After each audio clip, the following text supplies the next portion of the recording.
आज जो टेस्लन का जो एग्ज़ाम हुआ है, जिसमें पीडब्ल्यूडी का मॉर्निंग शिफ्ट में 10 से 12 में 6 जुलाई 2025 को एग्ज़ाम लिया गया है, जिसमें इलेक्ट्रिकल, सिविल और मैकेनिकल इन सभी के एग्ज़ाम कराए गए हैं। ऑफलाइन मोड में हुआ है और रिज़ल्ट उसका प्रोसेस हो रहा है ऑनलाइन मोड में, जो कि आपको 15 से 20 मिनट 30 मिनट में अवेलेबल हो जा रहा है। तो मैं जानना चाहूँगा भूपेंद्र, आपसे, भूपेंद्र कौशिक हमारे साथ में हैं। सर, आपसे मैं जानना चाहूँगा कि आज जो एग्ज़ाम आपने दिया है तो उसमें क्वेश्चन का लेवल कैसा था, क्या व्यापम के रेलिवेंट लगा आपको, या क्या चीज़ें उसके बारे में आपने एक्सपीरियंस करी क्वेश्चंस के बारे में, थोड़ा सा आप खुल के बताइए, जेन्युइन बताइएगा सर। क्वेश्चन का level sir easy to moderate था और टेस्ट सीरीज़ वही अच्छा होता है सर जो एग्ज़ाम रेलेवेंट क्वेश्चन सेट करे। Unnecessary high tough question set करके कोई मतलब ही नहीं है। तो वो सारा कुछ मैंने यहाँ पे एक्सपीरियंस किया कि वो एग्ज़ाम रेलेवेंट क्वेश्चन थे और टाइम मैनेजमेंट यहाँ पे प्रॉपर ऑफलाइन देके आप मतलब इम्प्रूव कर सकते हो। दैट्स इट सर, सारा। क्या आपको लगा कहाँ पे कमजोरी रह गई आपकी तैयारी में, या आज का जो पेपर आपने दिया उसमें लगा होगा कि मेरी कुछ कमी रह गई, ऐसा कुछ फील किया क्या? जो मैकेनिकल पोर्शन का रिवीजन वाला पार्ट है ना, वो मेरा थोड़ा दैट कर रहा हूँ सर वहाँ पे, वो मेरे को इम्प्रूव करना है, वो एग्जाम देने के बाद पता चला। जैसे strength of material, theory of machine, तो कौन सा वाला आपका थोड़ा ज़्यादा टफ जा रहा है मैकेनिकल में? इंजन्स वाले पार्ट हैं, जो गियर वाले पार्ट हैं, theory of machine. Theory of machine मेरा सही नहीं है सर, वो वहाँ पे मैं लैग कर रहा हूँ। तो गियर एंड गियर ट्रेन्स उससे रिलेटेड। अच्छा, तो ओवरऑल क्या कहना चाहोगे आप? ओवरऑल सर गुड इन्वायरमेंट है, गुड है सर। आपका प्रिपरेशन के लेवल पे पूछ रहा हूँ, आने वाला एग्ज़ाम है उसके हिसाब से आपका तैयारी क्या आप चेक कर पाए आज के एग्ज़ाम से, मतलब वो ठीक है कि और आपको? ठीक तो नहीं है सर, ठीक कुछ होता नहीं है। मैं डे बाय डे तैयारी तो कभी पूरी नहीं होती है सर, वो 60-70% 80% ही हो पाती है। जी, तो जी। अभी मैं उसी लेवल में हूँ जी। इम्प्रूव करना है सर, ये इम्प्रूव करना है। टेस्ट देके इम्प्रूव कर सकते हैं सर, और कोई ऑप्शन ही नहीं है। तो मल्टीपल टेस्ट आप और टेस्ट दे रहे होंगे? हाँ सर, मैं आपका ही टेस्ट सीरीज परचेज किया मैंने।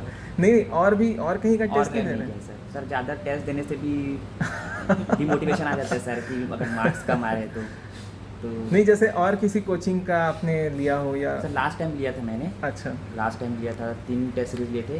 हाँ। पर ज़्यादा प्रैक्टिस करने से भी वो ना कन्फ्यूजन आ जाता है ना, वैसा वाला केस था। तो अभी क्या करना चाहिए अपने को? जैसे 6 का एग्ज़ाम आप दे रहे हो, है ना, इसके बाद 13 को मेन एग्ज़ाम है, तो इस बीच में और मॉक लगाने चाहिए कि नहीं लगाना चाहिए? सर 1 मॉक तो या 2 मॉक लगा सकते हैं, बाकी तो रिवीजन वाले में टाइम देना चाहिए। मेरे पर्सनल ओपिनियन। हमको और मॉक रखना चाहिए? 1 रख सकते हैं सर, लेकिन ऑफलाइन नहीं रख पाएंगे। हाँ, ऑनलाइन रख सकते हैं, एक रख सकते हैं। कब रखना चाहिए?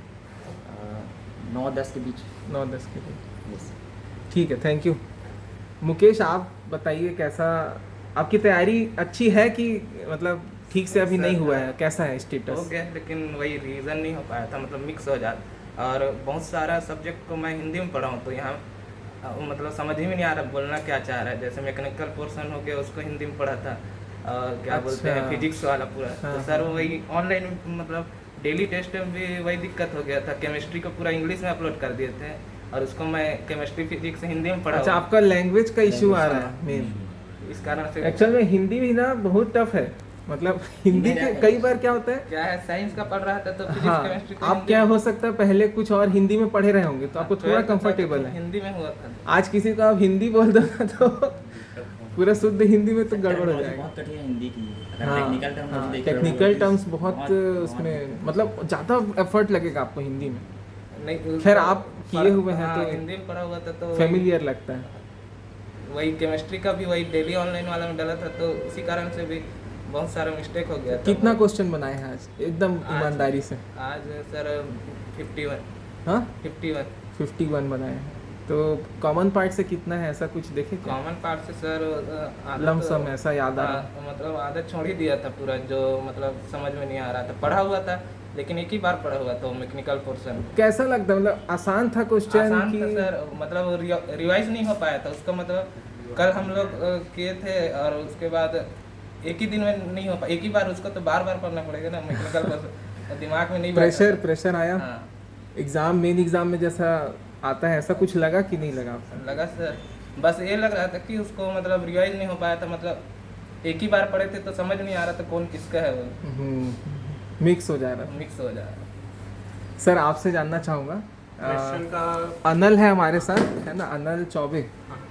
अनिल चौबे जी, आपसे मैं जानना चाहूँगा कि आपका क्या एक्सपीरियंस कैसा रहा, मतलब आपको वो नर्वसनेस जो होती है एग्ज़ाम में, उस तरह का आपको फील हुआ कि नहीं? हाँ, इस बार थोड़ा सा लगा। थोड़ा पिछले सा लगा। एग्जाम में मतलब कि स्मूथ चला गया था वो। अच्छा, आराम से इसमें निकला। थोड़ा मतलब कि रेजिस्टेंस फील हुआ कि क्वेश्चंस मतलब कि क्वेश्चन का लेवल अच्छा था इस बार मेरे को। पिछले एग्जाम से जो मैंने WRD का दिया था उससे मेरे को लेवल अच्छा लगा, क्योंकि ज़्यादा इम्प्रूव लगा। कवरेज लिया है पूरा? हाँ, कवरेज टॉपिक पूरा के लिया, जो मेरी सिलेबस के पढ़ा हुआ अकॉर्डिंग। पूरा आया है, लेकिन वही है, मैकेनिकल पोर्शन ज़्यादा अच्छा बना इलेक्ट्रिकल के कंपैरिजन में। अब उसका रीज़न ये है कि अभी मैंने पावर इलेक्ट्रॉनिक्स नहीं पढ़ा है। अरे वही तो, पूरा आधा से ज़्यादा तो वही है। नहीं तो वो क्या है, वो पढ़ा हुआ है पहले, मतलब कि RRB JEE के टाइम। अभी रिवाइज नहीं हुआ है, हाँ, अभी कहना रिवाइज चाहिए। नहीं हुआ है, तो उसके कुछ क्वेश्चन लैग किए पूरे। हम्म। कुछ सिली मिस्टेक किए हैं मैकेनिकल में भी, इलेक्ट्रिकल में भी, तो वो चीज़ें रेक्टिफाई करनी पड़ेंगी। और रिवीजन वही अब इस 7 दिन में जितना भी है रिवीजन और टेस्ट के थ्रू जितना हो जाएगा, तो वो है। पेपर का लेवल अच्छा लगा, और अभी जो रिसेंट एग्ज़ाम हुआ है उससे मैच कर रहा है। अभी और हुआ था व्यापम का JEE का, वो अच्छा था ओवरऑल। और एक का तो रखना पड़ेगा मॉक, हाँ, रख क्या सकते लगता है? हैं। रिक्वायरमेंट है कि अब बंद कर दें? आपको क्या लगता है? हम आपसे फीडबैक ले रहे हैं कि हम रखें कि नहीं? हाँ, रख सकते हैं। मेरे लिए, अगर मैं अपने इंडिविजुअल पर्सपेक्टिव से बात करूँ तो मेरे लिए फ़ायदेमंद है मॉक, क्योंकि एक का देना चाहेंगे और आप? हाँ, वो मेरे को रियलिटी चेक देता है। तो जैसे कि अभी मेरे को पता चला कि मैं लगभग, अगर मेरे को सिलेक्शन लेना है तो मैं 20 मार्क्स अभी भी लैग कर रहा हूँ। अब कई लोग बोलते हैं कि डीमोटिवेशन आ जाता है मॉक देने नहीं से, नहीं, तो वो क्या मेरा चीज़ है? पर्सपेक्टिव ऐसा है कि अगर आप में एबिलिटी है, हाँ। तो आप एग्ज़ाम के लगभग 2 जी। दिन पहले तक मॉक दो। जी। अरे भाई, क्योंकि मॉक ऐसा है कि कहीं ना कहीं आप 100% तो कर नहीं सकते, नहीं। लेकिन आप 100 के पास पहुंच सकते हो। तो मेरा पर्सपेक्टिव ये है, क्योंकि जिस हिसाब से कंपटीशन बढ़ा है, पोस्ट कम है, तो आपको जितने ज़्यादा नंबर ले लो उतना अच्छा है। और नेचर ऑब्जेक्टिव है, तो आप क्वेश्चन के थ्रू भी वो कॉन्सेप्ट निकाल सकते हो वहाँ पे, जो छोटे छोटे कॉन्सेप्ट हैं, तो वो चीज़ बेनिफिशियल है अगर यूज़ करना चाहे तो मॉक का। नहीं तो सबकी अपनी इंडिविजुअल्स की स्ट्रेटेजी अलग होती है। आप पढ़े ही नहीं तो मॉक देंगे तो डीमोटिवेशन तो आएगा। हाँ, वो है जिसकी मैकेनिकल, हाँ वो भी है। जैसे कई लोग बिल्कुल नहीं पढ़ते ना, हाँ, और क्या सोचते हैं कि हाँ। जाएंगे मॉक में बैठेंगे, क्वेश्चन कुछ मिल जाएगा और वो फंस जाएगा एग्जाम में, ऐसा सोचते हैं। ऐसा तो नहीं है ना, हाँ, नहीं वैसा नहीं है, मतलब कि तब तो डिमोटिवेशन आएगा। हाँ, बल्कि ऐसा है कि आप, ऐसा है कि नॉर्मल एफर्ट डाल के आप रिजल्ट नहीं प्रोड्यूस कर सकते अभी के टाइम पे। करेक्ट। हाँ, और जिस हिसाब से पोस्ट कम है, तो उसमें मैकेनिकल के साथ आपकी अच्छा फायदा है। सर, आप पुराना भी मॉक दिए थे 22 जून का कि नहीं मैं दिए ना थे? PWD वाला मिस कर दिया था। अच्छा, WRD का दिए थे। WRD का दिया तो पुराना जो तैयारी था आपका, जो रिजल्ट आया था, हाँ और अभी जो आपने दिया है, हाँ, तो क्या कुछ चेंजेस फील हो रहा हाँ, है? उसमें नंबर इम्प्रूवमेंट? ज़्यादा आए थे मेरे। उसमें तैयारी उतनी अच्छी नहीं थी, मतलब कि हाँ हाँ।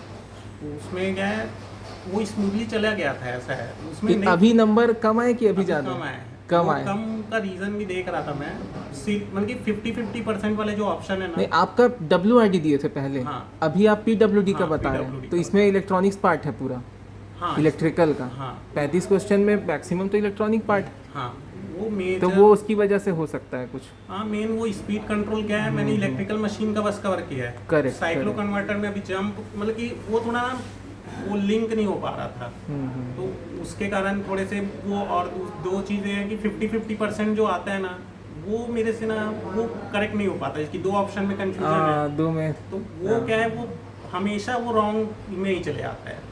उसमें अगर अटेम्प्ट लिए तो फिर फंसे। नहीं तो वो पूरा वो एक तो गैम्बलिंग है, और उसमें पूरा फेल हो रहा है। तो वो चीज़ अगर कन्वर्ट कर पाता ना, हाँ। तो वो फिर मार्क्स बूस्ट है। ये नहीं करना है, मतलब नहीं, मतलब कि आपको नहीं करना है, ये मेरे- नंबर ऐसा नहीं बचेगा। है, मतलब कि अगर थोड़ा सा उसमें इम्प्रूवमेंट कर लो, हाँ। जिसकी अगर कॉन्सेप्ट लिंक कर लो, हाँ। वो तो अभी पढ़ा नहीं था, इसलिए ज़्यादातर अभी क्या है, आप लोगों ने फिर देखा होगा, हमने ना 2 कंसेप्ट एक क्वेश्चन में लगाए थे। हाँ हाँ सर, एक्चुअली ये ऐसा हुआ ये है। एक्चुअल ऐसा में बनता है। देखिए, ये हमने ऐसा इसलिए किया कि आपकी प्रैक्टिस अच्छे से हो पाए, बहुत कंफ्यूजिंग था वो, पूरा मतलब coverage दो क्योंकि चीज़ें तो कई बार एग्जाम में, जैसे CSEB का पुराना एग्जाम आप देखे होंगे, तो ये एग्जाम ऐसा नहीं कि जो क्वेश्चन आज आया है वही एग्जाम में आ जाएगा। हाँ। हमने एडमिट कार्ड में भी स्पेशली लिख दिया है कि अगर ऐसा होता है तो संयोगवश है वो। हाँ हम बोलते भी नहीं कि आएगा, क्योंकि भाई ऐसा क्या है, ऐसा क्लेम करना गलत है ना। आप तो फिर वो एग्ज़ाम का जो सैनिटी है उसको ख़त्म कर रहे हो। हम ये कहते हैं कि ये अभ्यास दोगे तो आपका जो टॉपिक है, जो कंसेप्ट है, जिससे क्वेश्चन बनता है, वो अच्छा हो जाएगा, स्ट्रांग हो जाएगा। अब एग्जाम में अगर उससे आता है, आप बना लोगे, that is your part. This is for practice, this is for checking your concept. CSEB में आया था आपके टेस्ट सीरीज। अच्छा भूपेन कुछ बोलना चाहते हैं? सीएसईबी में मैं मतलब 5-6 क्वेश्चन डायरेक्ट टेस्ट सीरीज से ही आए थे, जो कि पढ़ना भी नहीं पड़ा, सीधा आंसर टिक करके मैं आगे बढ़ गया था। हमने डिस्कस भी किया था, 5-6 क्वेश्चन डायरेक्ट आए थे टेस्ट सीरीज से। देखिए ये संयोगवश है, हम ऐसा क्लेम नहीं करते हैं, और वो तो सिलेक्शंस भी हुए ही हैं। रीजनिंग के भी आया था इवन। चलिए आप लोगों से भी थोड़ा बात करते हैं, है ना, काफ़ी देर हो गया। तो जया मैम हमारे साथ में है और मनीष सिद्धार्थ सर भी है हमारे साथ। तो मैं जानना चाहूँगा मनीष सर, जया मैम, कि जो क्वेश्चन में हमने डुअल कंसेप्ट खींचा है, मतलब हर क्वेश्चन में 2 कंसेप्ट पूछा है हमने, तो वो आपको क्या लगा? मतलब वो अच्छा है आपके प्रिपरेशन के लिए, टेस्ट में रखना चाहिए कि क्या? आप उसके एक्सपीरियंस बताइए। प्रिपरेशन में तो वो आपका परफेक्ट कर देगा। जो डबल जो क्वेश्चन आया था ना, जी। सेट्स एंड रीजनिंग, जी। वो आपका पूरा क्लियर कर देगा, टॉपिक वाइज हर चीज़ का Clarity provide करेगा concept की। कर रहा है। हाँ। और वो मैकेनिकल का पार्ट है, उसमें तो और अच्छे से हो रहा है वो जो रेशियो गियर रेशियो वाला, तो उसमें अपने प्रिपरेशन 100%, इससे बाहर जी। से आ ही नहीं सकता क्वेश्चन। जी जी क्योंकि वो कॉन्सेप्ट जितना टॉपिक दिया है व्यापम, वो पूरा ऑल ओवर कवर कर रहा है। और आपका टेस्ट सीरीज तो उसमें ओवरऑल अच्छा कवर करके अपने को नंबर अच्छा ही देगा। इसमें 50 आ रहा है तो उसमें 60 या 65 प्लस आना ही है। इतना प्रिपरेशन थोड़ा सा एकदम अच्छा है वो। चलिए तो लगे overall- सेटिस्फाइड हो। जी सर। और पेपर देने के बाद भी आपका टास्क फिर चालू हो जाता जी है, सर। जो नहीं बना उसके पीछे लग जाओगे तो एटलीस्ट मैं कोशिश ये करते हैं हम लोग कि ज़्यादा से ज़्यादा कवरेज लें टॉपिक का। तो उससे क्या होगा, कोई टॉपिक आपका छूट रहा होगा तो फिर आप उसको पढ़ लोगे उस क्वेश्चन के बहाने। मैम आप बताइए। सर वही 2 जो कॉन्सेप्ट Mix हो रहा है ना, जो, उसके हाँ। वजह से बैठ के वहाँ पे रिकॉल करना पड़ रहा था हर एक अच्छा, topic को। रिकॉलिंग में इशू आ रहा था क्या, कि पढ़े हैं वो याद ना आ रहा हो, भूल गए, ऐसा लग नहीं, रहा वो हो बैठ के क्वेश्चन? प्रॉपर लेके रिकॉल करना पड़ रहा था उसको। Time कि लग रहा है, अच्छा, time इसमें ऐसा consuming लग होता रहा है तो ये चीज़ ऐसे डिफरेंट है करके। हाँ तो वो थोड़ा सा कंफ्यूजिंग था, 2-3 क्वेश्चन थे शायद ऐसे ठीक है। तो आप क्या चाहते हो, एक आध मौका और रखें कि ऑफलाइन? ऑफलाइन नहीं, क्योंकि ऑफलाइन संडे को ही पड़ेगा ना। अब अगला संडे कब है? देखो रायपुर में रख सकते हैं ऑफलाइन, बाकी ऑनलाइन डुअल मोड में रखेंगे, हाइब्रिड में, क्योंकि सब लोग शायद ना आ पाए, बट रायपुर में रख सकते हैं हम लोग। रायपुर में तो हमारे पास सेंटर है और भी है, मतलब हम सर लोग रीचेबल है तो रायपुर में कोशिश करेंगे, कुछ जगह रख देंगे। रायपुर हो गया, दुर्ग में रख सकते हैं, लेकिन और भी जगहों में थोड़ी सी इशू है ना। और रिवाइज हो जाएगा अच्छे से 2-3 दिन में।